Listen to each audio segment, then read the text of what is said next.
when you ask most people what the first heavy metal album ever made was, I think a lot of people will point to this one right here, British Steel by Judas Priest. Excellent album. It's one of their best records, one of the best records ever made.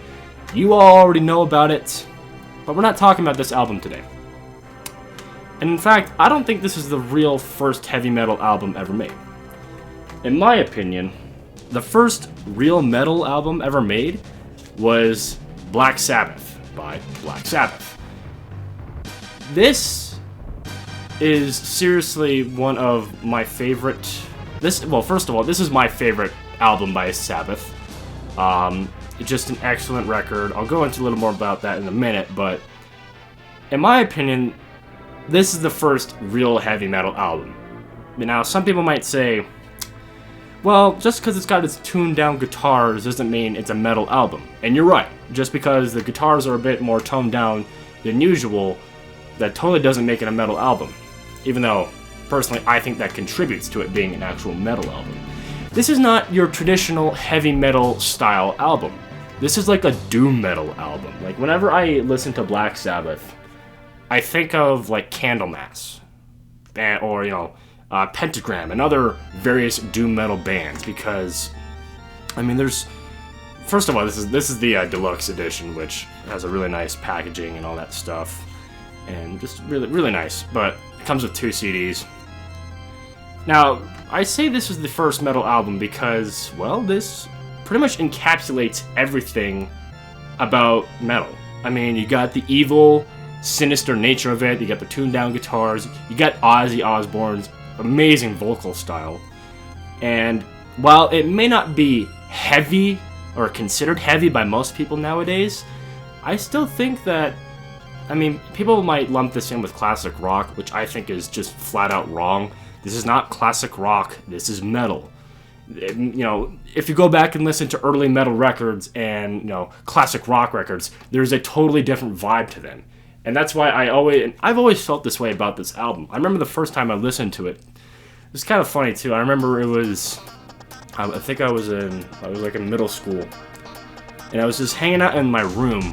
It's like midnight, and I throw on this album, and right from the first song, Black Sabbath, I was immediately just entranced with it. I could not get enough of it, and like that song, it gives you the creeps. You listen to this late at night, you're just hanging out in your room or whatever, turn off the lights, let it play, and it's a great atmosphere.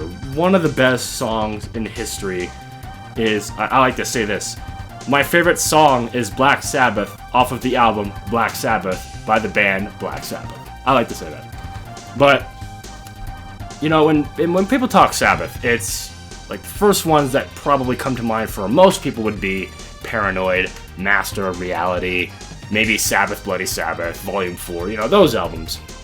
And this one, easily my favorite. I love the atmosphere on this album. It is evil. It's got a very, just like, unsettling presence on it. I mean, I remember when Ozzy is singing, and that part where he says, oh no, please God help me. First time I heard that, I was like, oh my god, this is amazing. I love the storytelling of this album, and my god, the cover too is one of my favorites. This cover, I've heard there's a story behind this cover where the photographer took the picture and he didn't know who the woman was on the cover. He actually went insane because he didn't know who it was and tried to find out who it was, which it's pretty unsettling. I mean, the whole, I just love this album cover. It's got like the church house, because you open up the inside and it actually has the, I wonder if I can show it here, but it's kind of got the same sort of, it's very similar to the cover of it. It's literally just like a retake, though it's not from the exact location, clearly, because you can just tell by, this one has a door and this one doesn't, at least on the building. Blah, blah, blah. I'm getting ahead of myself. Now, right from the cover, you already know that you're in for something sinister. You got this witch on the front of the cover who just looks just looks very creepy. I mean, ugh, excuse me. She's got no eyes. I mean, no eyes in terms of the camera. The photo itself is grainy. It kind of gives off like an old horror movie vibe, where it's very grainy, but it just adds to it, and it's beautiful. I love it. Perfect Halloween record. And then when we get to the music, I mean, I already talked about Black Sabbath. Amazing song. It's got that excellent riff by Tony Iommi, and I love it. It's a great song. Moving on from there, we got The Wizard. Classic Sabbath song. You can't go wrong with this. Though I will say, I mean, it's like you go from hearing Black Sabbath to The Wizard, and it's just like, that's a pretty interesting change in mood, but it's still like sinister. That's the thing I love about this album. It all feels just evil and unsettling. You don't know what's going to happen next. And then to track number 3, which is Wasp, Behind the Wall of Sleep, and NIB, and other ones. And it's like a 10-minute epic, and it's amazing. Like, when I say epic, I literally mean it is epic. It's a great song. So many good, excellent parts of that song. And the vocal style, man, Ozzy just kills it on this record. They are haunting vocals for the time, especially for the time. But like, you still listen to this now, and it's still creepy to listen to. After that, we got Wicked World. Love that song. And a bit of Finger, Sleeping Village, Warning is the last track on here. Only 5 tracks on this album, though. There's the longer songs have like multiple parts put into it, which I think is really well done, and good on them for doing this. Now, one reason why I also like to say this is the first metal record is that it's not like British Steel. This is not traditional metal. This is like doom metal. This is like the earliest doom metal album that I can think of. I think of bands like Candlemass and Pentagram and other bands of that variety, and it's like, I can't help but think that they were inspired by this album right here. Is that always the case? Maybe not. But it's very easy. So go listen to this album, then go listen to Nightfall by Candlemass. And you'll be like, yeah, it's totally similar. Maybe they weren't totally influenced by them. I don't exactly know the whole story with Candlemass. I mean, I really like their material. I just, some bands I eat up their history, and others I don't know it very well. But just an excellent record. I mean, and this is the 2-disc CD bonus tracks. It's got the bonus tracks to it, which comes with various outtakes. What else does it come with? Alternate versions and instrumentals of certain songs. Now, if you like that kind of stuff, that's wonderful. I mean, you'll love this. Actually, I guess I'll just say this here. Unless it's for a band I really, really love, I don't really care for that stuff. Thankfully for Sabbath, I absolutely love that, so that's totally cool with me. But like, I bought Ace of Spades by Motorhead, and it's not that I don't like Motorhead. It's just I don't really want to hear the instrumentals and all that stuff. So I understand they do that for the fans of the band, though, and that's totally okay.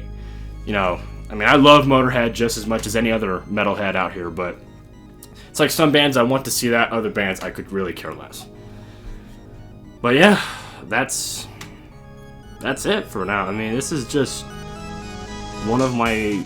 I mean, this is, like I said, this is one of my favorite Sabbath records. I think this is better than Paranoid. It's literally just because of the atmosphere.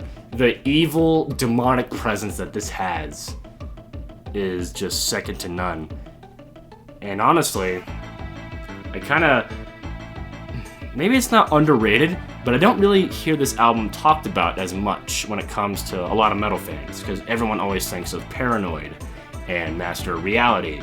Both fantastic albums, and they're right. I'm not tarnishing them at all. But I'm just giving I'm just saying that this is where it started. And like I said, Ozzy's vocals are just tremendous on this album. The instrumentation on this album is just incredible. To this day, it still just blows me away. But yeah, that's it for Sabbath. perfect Halloween record to listen to, and check it out. Now, horror movie of the day is one of my all-time favorite movies, and that's Nosferatu. Nosferatu being from 1922, and one of the just most interesting, creepy films I've ever seen. Being based off of Bram Stoker's Dracula, and if you've read that book, you know that it's kind of hard to make a really good like film version, or it's hard to make a movie out of that. So it took the best parts of it, the most important parts from the book, translated it into a movie, and it's one of the best movies of the silent era. It's one of the best horror movies. Now, people nowadays probably won't like it because it's a silent horror film, and the human attention span is forever shortening. So, we may never know. But you might like it. Go ahead and give it a try. I like this movie's atmosphere. It's very creepy, and the silent films just have a really cool presence to them. Like, even like non-silent horror movies, they just have this really... It's like a totally different art form, because everything is told by the characters' expressions and emotions, not by the title cards. Though they are, those are nice to have too.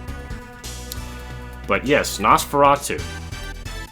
Wonderful movie, very creepy, and you've probably seen some of the images of it in pop culture. I mean, there's that shot of him going up the stairway and you've seen his shadow. There's the shot where he comes out of the coffin, which is just creepy, and I love it. But yeah, Nosferatu. It might be hard for some people to watch it because it's a silent movie, but check it out, man. It is so worth it. Well worth your time, and maybe it might give you a different perspective on how film was 100 years ago. So, that's gonna do it for today. See y'all later.